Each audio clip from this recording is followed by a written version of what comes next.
الفكر يا إنسان لو أطلقته متأملا في قدرة الرحمن لخضعت إجلالا وتسبيحا له.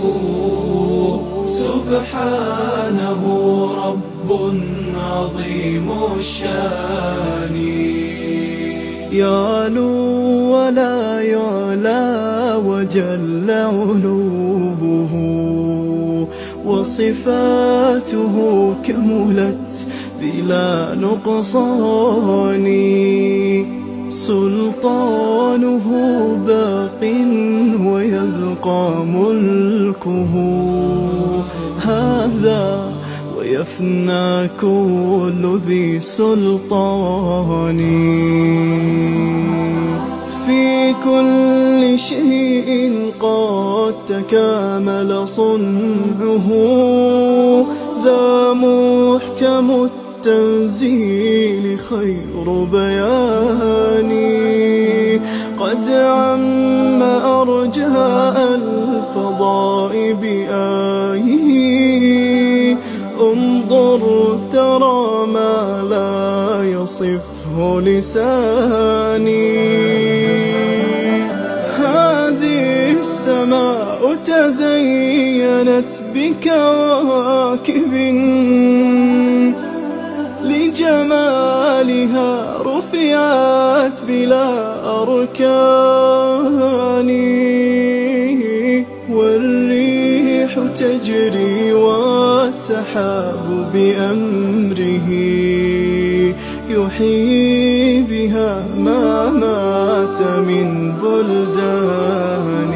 هذا ومن آياته تلك التي حملت بلا رجل ولا بهتان. والكل جند للإله ما ترى جندا يقض مضاجع الطغيان. وإذا السماء تشاققت من هول ما وعد الإله بآخر الأزمان. والأرض غير الأرض هذا يومها وجبالها نسفت أمام عياني. وتفجرت فيها البحار بأمره هذا ووصف الوعد بالقرآن. والكل من بعد الممات مرادهم نحو الإله الواحد الديان. في ذلك اليوم العظيم نفوسنا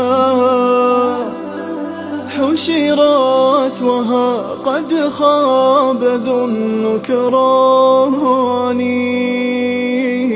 من بعد مبعثهم حساب عادل يا سعد من ثقلوا على الميزان. يا سعدهم وجنان ربي فتحت يتقلبون بأنعم الرحمن. قد أفلح الماضون في ركب الهدى وتحرروا من قبضة الشيطان.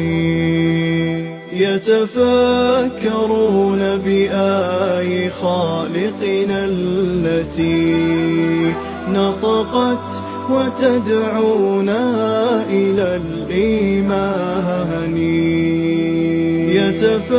يتفكرون بآي خالقنا التي نطقت وتدعو